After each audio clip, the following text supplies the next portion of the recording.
episode 4 of Happy Home with Dan and Latane. We are a real estate couple that focuses on faith, family, and financial freedom. Yes. So now we're going to talk about some of what we perceive as our biggest failures in real estate.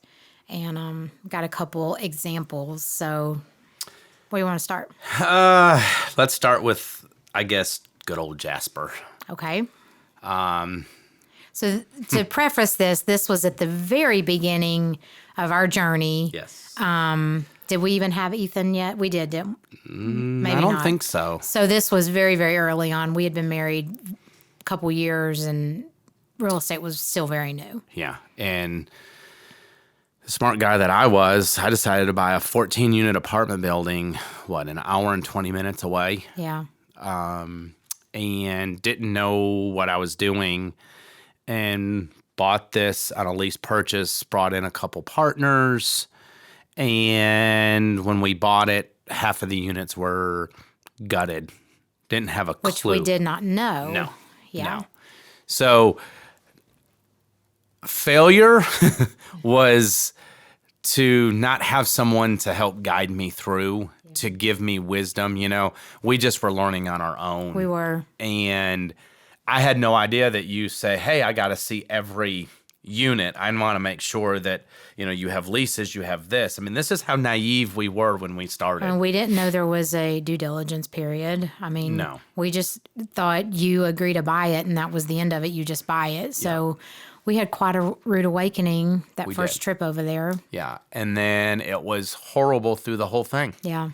Even down to the point of it was a lease purchase, and we essentially returned the lease back to the guy. Lost the initial investment from our two investors. Yep. And lost a lot of sleep. That was one of those times that I remember laying in bed. Mm-hmm. The guy had called, at 1, 2 o'clock in the morning saying he wanted his money. And I was laying there probably crying, feeling like an absolute failure. We both were working at the time, and we're getting ready to have to tell a couple people that, hey, this investment's not what we thought it was. They looked at it, they felt like, but probably my lack of knowledge didn't give them enough information either. Yeah. So we ended up giving it back. We did. And, that really shaped us. It did, and that's in several areas. One was we decided then and there that we were going to keep real estate close to home. Yep. It being over an hour away was not okay. Yep. That's hard to manage, especially since through all the years we have self-managed, and that was just not going to work. What was another thing? Learning that we need to know what we're buying. Yeah. Due diligence. That was a very naive move. And looking back, it's like, wow, why did we not know any better? Been pretty dogmatic on, hey, we want to get in every unit. We want to see what's going on. Yeah. And the thing is people do pushback on that because they have tenants and they don't want to scare their tenants.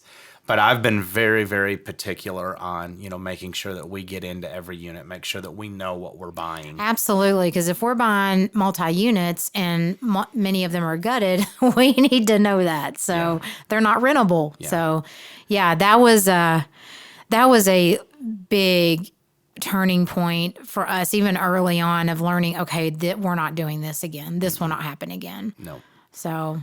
But learning from that failure has helped us. It has. When we bought, our 20 unit, when we bought our 12 unit, we had more of an idea what to do. Because we've referenced that property through the years of we won't do it again like Jasper. And it's been a very big source of education for us. Yeah. So, costly, but all education's costly. It is. We can go on and we can talk about Ferris. Okay.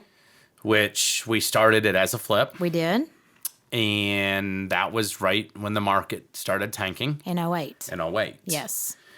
And I look back, and it was also that Dan didn't know as much about fixing up houses as we thought. So we went in, cleaned it up to the best that we knew. But, we put it on the market and then it wouldn't sell. Yeah. We couldn't sell it for anything. Yeah. Then we were like, fine, we'll just rent it. And that's actually kind of a good point to kind of explain. That was one thing that we did a lot in the beginning is when we were buying, we bought stuff that because of this experience, if we couldn't sell it, we could rent it. Absolutely. It was kind of our emergency plan because we had no money. We couldn't have a property sitting. So after a month or two, we were like, let's just rent this thing. We did. So then we rented it, for several years. A long time. We did. Then we had people move out. And then that was when I went in and I gutted the bathroom. Because it was so odd. That was probably, looking back, I would say that's probably another big factor why we couldn't sell it. Not only was the real estate market low at that point, but the bathroom was through a bedroom. So it was very odd. And the only bathroom in the house was through the bedroom. Yeah. Yeah. So then we remodeled the kitchen. Remodeled the bathroom. We did. And then we re-rented it again. We did. And then that was when it kind of got back into a little bit of a buyer's market, where... a seller's market where people were buying again. The markets were changing. We went in, repainted. I think we put laminate down, did some stuff, and we ended up selling. We did. So sometimes our failures of what we thought, because our plan was to flip it. It was. We failed at flipping, but it ended up turning into a success because 5, 6, 7 years later, we were able to sell it and make a pretty good profit. We bought the little house down the road. We did. So, we had 2 houses out of the 3 on one road, and we fixed them all up at the same time and sold them. So, that was a very interesting one that I reference a lot because that was kind of my mindset after the '08 was I don't like the big luxury, $400,000 or $500,000 house because our protection or our safety was if we have to, we can always rent it. Yeah. So that was a big lesson for us. And you always hear, failures are, kind of help you launch into your successes. And I do. I feel like that failure was a big learning curve for us. It helped us kind of find our own little safety net that, okay, in worst case, even though we don't want to, we can rent it. And then that way we're not left holding the bag on an empty house that we just can't sell. Right. Because we have rentals. We know how to manage that. We know how to do that. So worst case, we can rent it. Right. So it did help kind of give us in the back of our mind, we have a backup plan if we ever need to use it on any of these. Yeah. Something that you and I've talked a lot about is we feel like our biggest failures were always in our personal houses. It was like when we thought that we were making a great decision, it blew up in our face. Every time on our personal houses when we tried to, it does seem that way. So referencing back to our very first house that we bought, that we moved out of when I went to get my master's, well, here we are again, education, getting in our way of when we were going to school for chiropractic. Yeah. We were moving to Atlanta and we sold our house, our at the time, our little dream house. Yeah. Where we brought both of our boys home to. Yeah. And we sold and bought that condo down in Atlanta. Yep, Marietta. And needless to say, we put money into it. We bought a rehab. We lived without kitchen cabinets for 8 weeks? 6 weeks. We did not have kitchen cabinets. So this was fairly early on in flipping. Like you had learned a lot of skills, but there were some that you still didn't know. Like you were still paying to have kitchen cabinets installed because you didn't know how to hang them. Yep. So when we bought that condo, we gutted the kitchen because it needed it. It was horrible. And we bought cabinets here and took them down to Marietta. And because Dad worked at a cabinet shop. And your dad was going to help you hang them.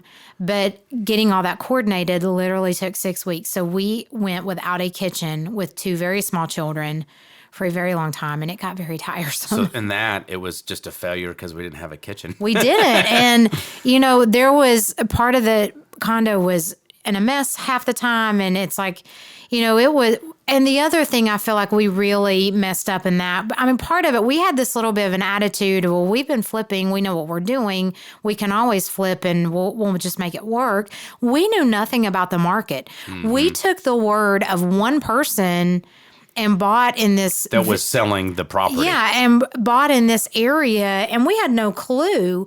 And come to find out, the $20,000 we made on at that time, our dream home, that we sunk into fix-ups on this little condo, we lost it when we sold it because the value just was not there. Right. Even though it was beautiful and nice, because we did do a nice job because it was our personal home and we wanted it to be nice. And even before we got to that point, we had to rent it. Yeah. And that was a journey in itself, like just getting it rented. And then we really want to sell 2 hours it. away because we ended up coming back home. Yes. So then we rented it, and then, we try to sell it.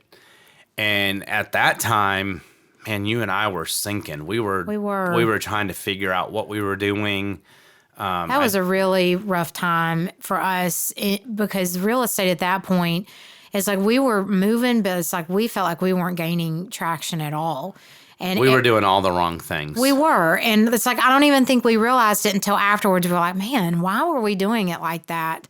But, we were sinking fast. And that was another one. Like when we talk about our first flip that we sold it and we were like 29 days late on everything. It's like that one we could not have sold another month later.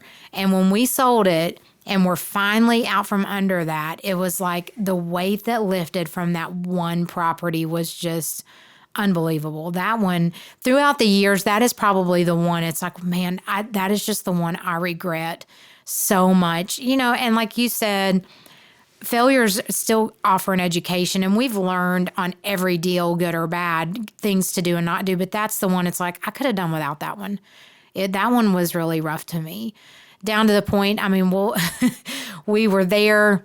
We were so miserable being away from home and had decided we needed to come back to, the Chattanooga area. We wanted to be where we were. This was home to us. You and I had left Thanksgiving from hanging out with family, and you and me and our two boys, where Hayden was 1, so Ethan would have been 3, were sitting in that little condo, and we're like, let's just go home. You went and rented a U-Haul that night, and you and I loaded that truck up. And we moved up to the little house. Another flip house. That literally, our bed was the only thing that would fit in our bedroom. Yep.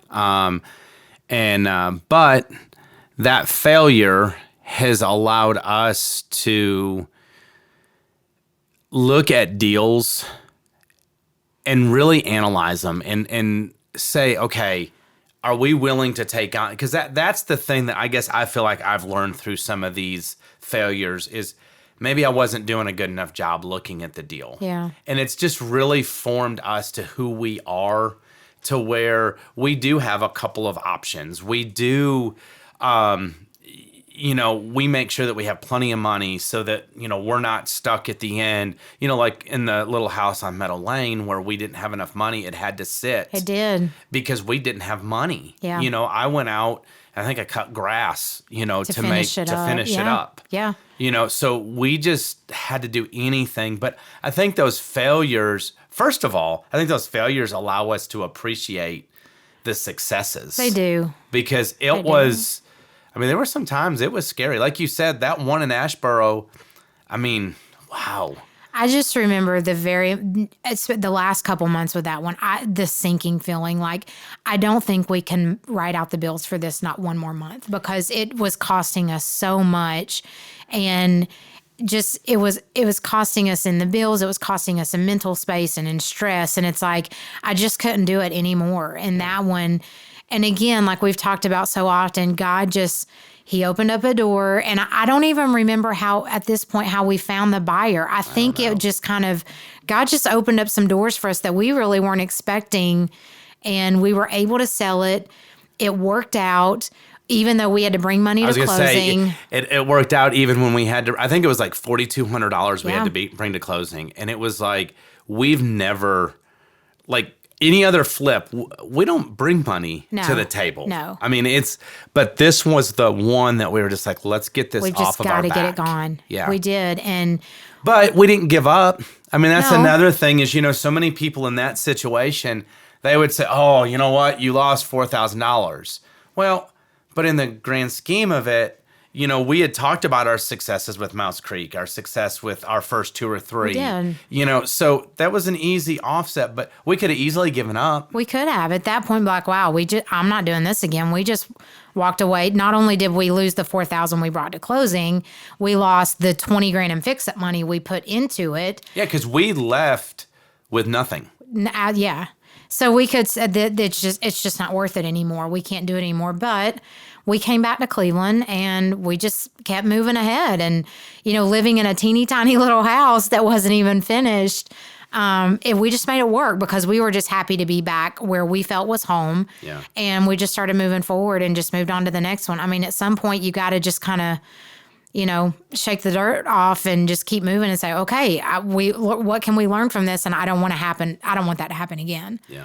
And that was one that we were done. Yeah. So, so as we were kind of talking about this episode, we thought about talking about the latest flip that we've just done. It is. It wasn't necessarily a failure. We did make money. Yeah. But it was, from my perspective, this house was a struggle the whole time. And I can't even really pinpoint why, because when you found it, we talked about buying it together and we were in agreement. Now, I will say we paid more for that flip than we normally pay because we just... But it's been recent when we've had such appreciation in real estate. So we even talked about it. We were like, we're okay with this because... we're buying it for this. We're going to put this in it, and it's worth this. Because the market over the last couple of years was showing that was very doable. Right. So we bought it. Well, then we ended up holding it a lot longer than we thought because we had other projects that just had to be dealt with first. Mm-hmm. So in the midst of that, interest rates went up. Okay. So our holding cost went through the roof. And so that was one thing that was just starting to weigh on the project. And then it just took longer in terms of time. And then it was a little bit more of an extensive... It was way more extensive than we really thought at first. Well, and part of it is we were trying to weather the storm. The market was kind of softening a little bit. So we're like, okay... do we do granite in it this time? So we spent a little bit more money in that. These were all decisions. It wasn't like, it just sunk us, but It was just, we were trying to compensate and cover for, kind of where some of the deficiencies have come in. We were. And so we get to the end, it's done finally. And that is also, we've realized the last 6 months, the market is completely different. And we cannot sell it at what we really thought we were going to be selling it at. The offer that we did finally land on was $20,000 below listing price. But part of it at that point, we wanted to sell it. We wanted to move on. And even selling it ended up being a little bit of a hassle. We had some issues through the inspection we didn't know about. With the septic. And then, dealing with state inspectors and things like that, the people really needed to buy it. They had sold their house, so we ended up making it work. We did. But it was one of those, like you said, it's not a failure. It was just more of a frustration. It was. So even here we are, we talk about one of the first 2 or 3 deals that we did with our Jasper apartments. We had a flip in 2008. Mouse Creek, our success at the beginning. Yeah. But here we are 23 years later in this journey, and you still have struggles. You do. And it's like, we know what we're doing. And again, we did not lose money on it, but it's like that was one. But we made about half of what we thought we should have planned. Yeah. So it's like, still learning, okay, what would we adjust the next time? I mean, part of it, like you said, we knew that the market was going to soften. I guess we did not expect it to soften as quickly as it did and slow down as fast as it did. But we knew there was going to be a property that was, we were going to get caught. And this was the one. Yeah. And I'm thankful. I mean, we did make money. We did. And we put it behind us. The people were actually happy to be able to get the house because they had sold theirs. Absolutely. So, sometimes failures in our mind or frustrations are still successes, And I think for me, I guess maybe the difference between our first struggles compared to now, number one is perspective of, you know what, it's all going to work out one way or the other, and if you buy the deal right, no matter what, you're going to be good. And that's what you've said for years in our own real estate deals. And anyone that asks, your comment has always been, you make money when you buy. Because if you buy too high, you're already sunk from the beginning. So, and even though we paid more for this one than we normally do, we knew that we were going to be okay in it because we were going to be able to sell it at a profit, even after all the fix-ups. But we were able to put it in perspective and say, okay, it is what it is. Yeah. You know what? The next time, we'll make money on the next deal. Yeah. Or, we made money on this deal. We kind of can leverage it out between all the deals rather than it just being, one deal like when we first started, So it's easier now to look at it and be a little more objective. It is way easier now than it was several years ago. So, and I will say this one also, it probably was more of a frustration for me than you, and I don't even really know why. This one was just a big frustration to me. But I will say, through the whole thing, even down to, okay, our fix-up costs are way over budget. Our holding costs, we've held it way longer. Market slowed down. The whole time, I just have a peace about it. We're going to be okay. God's got us. We're going to be okay. And in the end, he did. He brought along a buyer in a timely manner. I mean, we didn't hold it on the market for 4 or 5 months, in a timely manner. And even when we hit some pretty big snags. I mean, we were at the point of saying, look, we're done. We're going to walk away from this and we'll deal with the septic issue. Yeah. And they were like, no, we'll go ahead and close on it. Yeah. We gave them a little reduction in price. Yeah. But I had a complete peace. But part of that is going through it how many 100 times that we've done this now. And then also just seeing where God has brought us through every struggle. Yeah. Part of that is us being faithful throughout the years of, doing what God's asked us to do, to bless and help other people. So I don't know. To me, we deal with the same things, but we also have a lot more peace now. We do. And a part of that for us is experience and time and, learning, but knowing that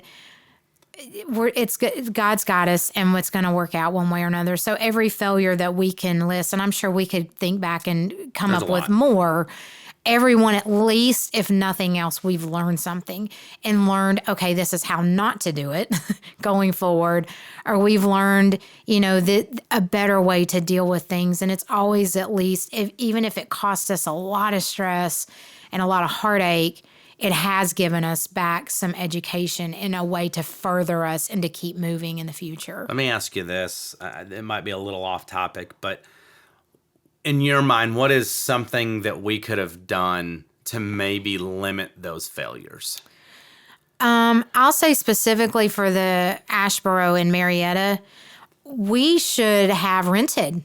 We were going down there for schooling, but for some reason at that time, and again, still being pretty immature, I think, in some of our thinking, we just felt like we just had to buy. We can't rent. We're going to be throwing money away if we rent.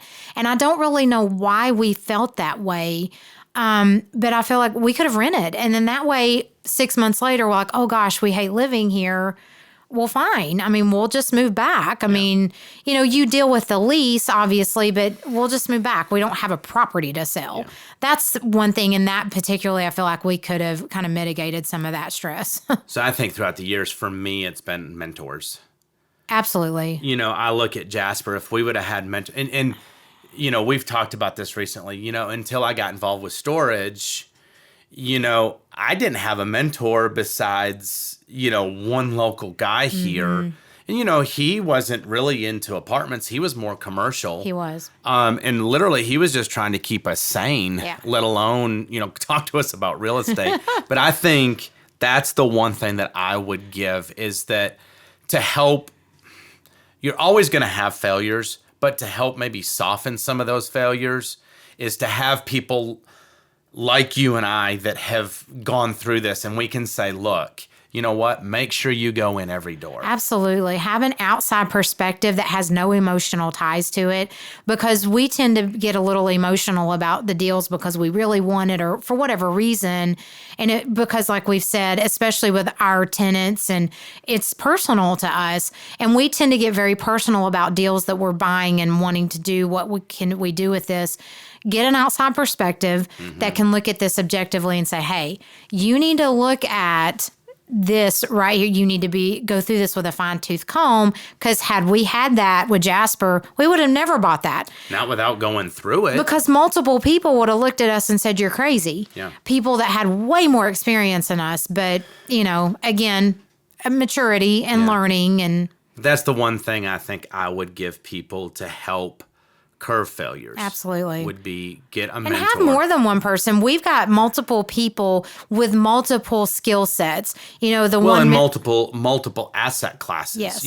I had one in storage. I just went to a mastermind on apartments. Multifamily, huge complexes. Get to know people in different realms. And I guess part of, we've talked several times recently. My biggest thing that I learned real estate was reading books. I did have a couple, real estate courses that were cassette tapes. But man, in today's time, you can get online, you can look up, there's so much free content. There is. Podcasts and books. You've got everything at your fingertips now, where years ago, I remember, our date night, we'd go down to Barnes & Noble and you'd buy another real estate book. Well, our date night and celebrating our successes when we would sell a property and we would pay off debt. Yep. And then we would go to dinner and we would buy a pair of tennis shoes. That's right. And then we would go to Barnes & Noble, drink our coffee. And buy a book. To kind of catapult us into the next. Absolutely. Those are good memories. Those are phenomenal memories. So once again, through our biggest failures, we had a lot of fun. We did. Just moving forward. Anything else that you can think of? No, I think I just look at, you're going to have failures and you're going to have stress and you're going to have heartache in anything you choose to do. But, and it is a little easier on this side now that we're 20 years in, but just trying to step back and be like, okay, this wasn't the best and funnest situation to walk through, but what have we learned? What can I take out of this? What can I do different? And just, trying to keep a good outlook and a positive attitude. No, okay, it didn't go as I planned, but I'm on the other side of it. Yep. So I agree. Yep. All right. Well, I guess we'll talk some more the next time. Absolutely. All right.